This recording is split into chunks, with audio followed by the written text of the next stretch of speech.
accounts classes. In this video I will discuss with you meaning of interest on loan. Okay, let's start. आज हम लोग देखेंगे कि interest on loan जो है वह क्या होता है और उसको जो है हम लोग कैसे उसका ट्रीटमेंट जो है करते हैं. ठीक है, तो चलिए आज का वीडियो इसी के साथ जो है स्टार्ट करते हैं. इंटरेस्ट ऑन लोन जनरली यानी आमतौर पर items of loan appears on the credit side of the trial balance. Okay, आमतौर पर लोन की वस्तुएं, ठीक है, लोन से संबंधित जो आइटम रहता है वो ट्रायल बैलेंस के अंदर जो ट्रायल बैलेंस के क्रेडिट साइड, ठीक है, ट्रायल बैलेंस के क्रेडिट साइड जो है दिखाई देती है. ओके, इंटरेस्ट ऑन लोन जो है उसके जो इंटरेस्ट ऑन लोन से संबंधित जो आइटम होता है वो ट्रायल बैलेंस के क्रेडिट साइड जो है दिखाई देती है. ओके, आगे देखते हैं. It means that the amount has been borrow from some person और from the bank and more. ठीक है, इसका मतलब यह हुआ कि राशि जो है वह कोई व्यक्ति या कोई बैंक से जो है उधार ली गई है, बोरोड किया गया है. ठीक है, यहाँ तक अभी हम लोग देखिए कि आमतौर पर जो लोन की संबंधित वस्तुएं होती हैं, लोन की जो आइटम्स यानी जो वस्तुएं हैं उसको ट्रायल बैलेंस के क्रेडिट साइड जो है दिखाई देती है. और इसका मतलब यह हुआ कि has been borrowed from some person या फ्रॉम द बैंक, कि जो यह राशि है, किसकी राशि, जो लोन की राशि है वो कोई व्यक्ति लिखा गया है कि बोरोड फ्रॉम सम पर्सन, कोई व्यक्ति से या फिर फ्रॉम द बैंक, कोई बैंक से जो है, कोई व्यक्ति या कोई बैंक आदि से जो है उधार ली गई है. ओके, अब आगे देखते हैं लोन के बारे में और क्या बताया जा रहा है. तो जो लोन की जो लोन लेने की जो प्रक्रिया है किसी व्यक्ति से या बैंक,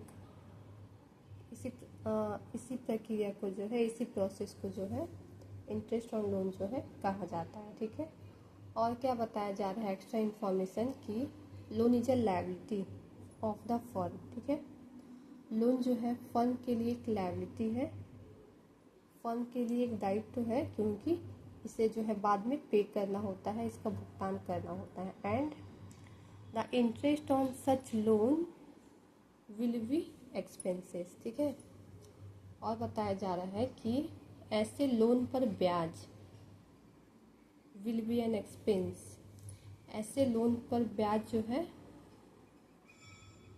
वह एक एक्सपेंस होगा, एक खर्चा होगा, क्योंकि जब लोन लिया जाता है तो उस पर जो ब्याज का भुगतान किया जाता है वो एक एक्सपेंस होता है, उसे एक्सपेंस के रूप में जो है माना जाता है. तो वही चीज़ को यहाँ बताया जा रहा है कि loan is a liability of the firm, firm के लिए जो लोन है एक लायबिलिटी है क्योंकि उसे पे करना होगा. And the interest on such loan will be an expense, और ऐसे लोन पर ब्याज जो है देना एक एक्सपेंस होगा. ठीक है, फिर बताया जा रहा है कि if up to date interest has not been paid on the loan, जब कहीं लोन लिया जाता है तो एक डेट दिया जाता है कि इस डेट तक जो है इंटरेस्ट जो है पे कर देना है, उस लोन का इंटरेस्ट. तो ही बताया जा रहा है कि if up to date interest has not been paid on the loan, loan पर जो है अनटिल डेट अगर इंटरेस्ट पे नहीं किया गया है तो क्या करना होगा, the unpaid interest will have to be calculated. तो अब अगर इंटरेस्ट पे नहीं किया जाएगा तो फिर महीना महीना जो है, महीना या आफ्टर 3-4 मंथ्स जो है इंटरेस्ट का अमाउंट जो है वो इंक्रीज होता जाएगा। तो सारा जो इंटरेस्ट का अमाउंट है फिर से उसे कैलकुलेट करना होगा। तो यहाँ पे वही बताया गया है कि if up to date interest has not been paid on the loan पर जो है वो इंटरेस्ट अगर until date up to date जो है अगर पे नहीं किया गया है या फिर नहीं किया जाता है तो the unpaid interest will have to be calculate. तो जो अनपेड इंटरेस्ट है यानी जो इंटरेस्ट नहीं पे किया गया है उसका जो है फिर से उसे कैलकुलेट करना होगा, उसकी गणना करनी होगी, निकालना होगा कि कितना इंटरेस्ट जो है पूरा जो है पे करना है and will be treated just like outstanding expenses.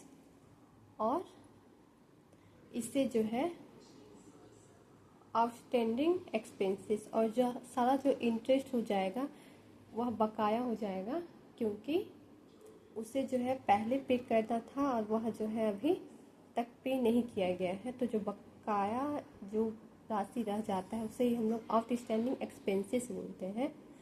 तो will be treated just like outstanding expenses, इससे जो है आउटस्टैंडिंग एक्सपेंस के जैसा ही जो है माना जाएगा। ओके, अब आगे और कुछ 2-3 लाइन्स में लिखा गया है, चलिए इसे भी देख लेते हैं। ये जो है इस पैरा के अपोजिट इसमें बताया गया है, क्योंकि इसमें बताया गया था कि जब ट्रायल बैलेंस के अंदर जो है क्रेडिट साइड जो है यह लोन का आइटम्स जो है वह दिखाई देती है। ओके, और इस सेकेंड पैराग्राफ में बताया गया है कि ऑन द कंट्रेरी, इसके विपरीत, if the item of loan appears on the debit side of trial balance, कि यदि लोन की जो आइटम है, वस्तु है, अगर ट्रायल बैलेंस के डेबिट में दिखाई देती है तो इट विल मीन दैट, इसका मतलब होगा कि the amount has been lent to outsiders, कि अमाउंट यानी जो रकम है वो बाहरी व्यक्तियों को जो है उधार दी गई है। ओके,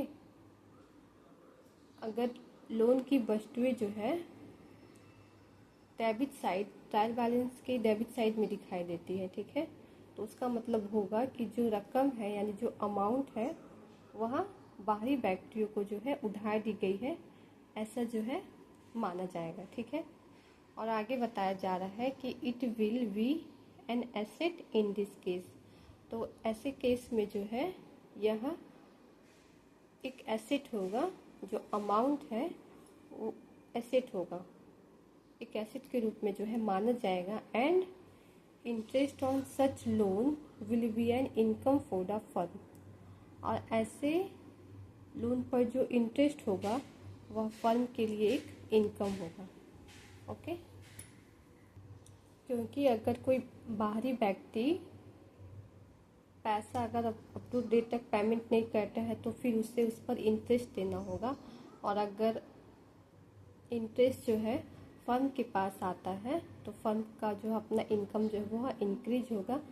तो वही बताया गया है कि it will be an asset in this case and interest on such loan will be an income for the firm. तो इस केस में जो अमाउंट है वह एक एसेट होगा, और जो है ऐसे लोन पर जो इंटरेस्ट मिलेगा वह फर्म के लिए एक इनकम होगा। ओके, तो यही था मीनिंग इंटरेस्ट ऑन लोन क्या होता है, और उसका जो है आइटम्स को जो है हम लोग कैसे समझते हैं कि इंटरेस्ट ऑन लोन अगर डेबिट में दिया गया है तो उसे दोनों तरफ दिखाया जाता है कि इंटरेस्ट ऑन लोन को कब इनकम माना जाए और कब एक्सपेंस माना जाए। ओके, कल इसका एग्जाम्पल हम लोग देखेंगे और एक इससे रिलेटेड कुछ इसका ट्रीटमेंट फाइनल अकाउंट में कैसे करते हैं वो देखेंगे। ओके, तो आज के लिए इतना ही। ओके बाय, वीडियो पसंद आए तो लाइक कर दीजिएगा। Okay bye, see you in the next video.